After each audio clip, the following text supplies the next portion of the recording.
Okay, so here is our pincushion. We have two pieces of fabric and we put the right sides together. So that means the pretty sides are together. You want to sew on the wrong side of the fabric. And I put 3 pins in, and when you put a pin in, you want to go down and then back up again. Otherwise it doesn't work so well. I went ahead and I drew a line around where I'm going to stitch. You do not have to do that. I just wanted to make it easy for you to see. I also left an opening right here to stuff it. You also want to do that. Please, please, please, please, please leave the opening in the center of the side. Don't do it from the edge to here because it won't close as nicely when you're done. So I'm gonna start and sew all the way around and back. But first, I need to thread my needle. So I have my needle with thread on it. Obviously, you would use a color that matches your fabric. I just wanted something that would show up. Here's how I thread my needle. I pinch, we're gonna use double thread. So I'm gonna pinch both edges of the fabric, both sides of both pieces of thread. There we go. And I'm gonna wrap it around my finger, and then I'm gonna roll my fingers off, and then I'm gonna pull, and that makes this ugly old big knot, which is wonderful. So I'm gonna cut it off, and let me show you how I do that again. So I make sure the ends are even.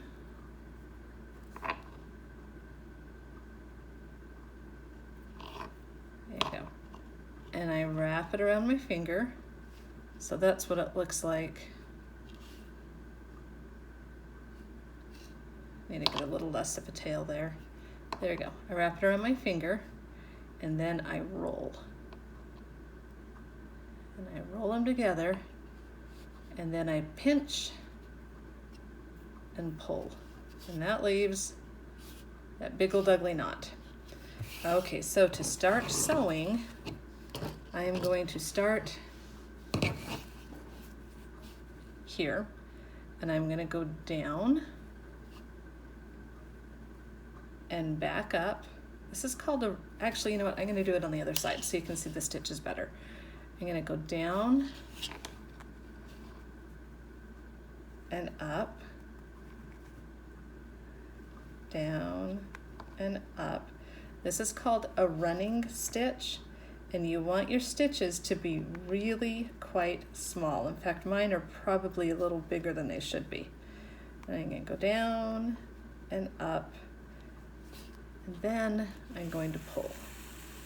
And you want to make sure that your fabric is flat. You don't want it to be puckered like that.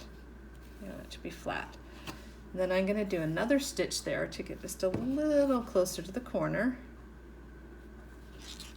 Then I'm going to turn, and I'm going to keep on going. So I'm going to go up and down and up, down and up, and pull. So that is a running stitch because you're just running it right down the fabric. Another way to do it that looks the same, it's actually a little bit stronger, is to poke the needle down and pull, and up and pull. That actually gives you a stronger stitch. I'm just being lazy and I want to go faster, and so that's why I'm doing the running stitch instead of the up and down stitch. So I'm going to load up my needle again. And again, the tinier the stitches, the better it is. And now I'm getting really close to this pin here, so I'm just going to take it out. Don't need it anymore. And I'm going to keep. It's awkward to try to sew at an angle that the camera can pick it up. This is not my neatest job, but that's okay. All right, so you just do that until you go there we go. And make sure that that fabric is flat. And I'm going to do that till I go all the way around to about where this black pin is. right there. Okay, so I've been going along swimmingly well. I'm all the way to here, but my thread is getting really short. So I'm going to teach you how to switch thread in the middle of the project. You want to make sure that you change your thread while it's still long enough that you can fit at least 2 needles lengths on there. Does that make sense? So here's my thread. There's 1 needle length. There's 2 needle lengths.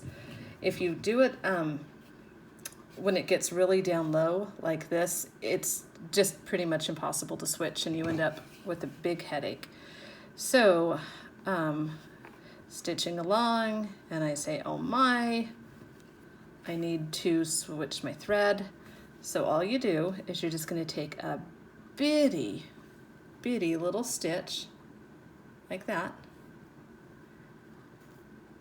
And I'm going to pull it, but I'm not going to pull that loop tight. Instead, I'm going to put the needle through the loop and pull. And what that does is it ties a little knot in the thread. And I want to do that again. So I'm going to just go through the same stitch. So I'm just going to poke my needle through the thread, a little bit of the fabric, but that's okay. And I'm going to pull.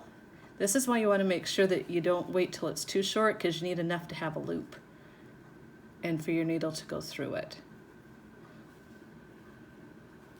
And I usually do it twice. If you want to be super cautious, you can do it 3 times, but twice is usually sufficient. And then you cut it off. From there, you rethread your needle and tie the knot just like we did before, and you keep on going.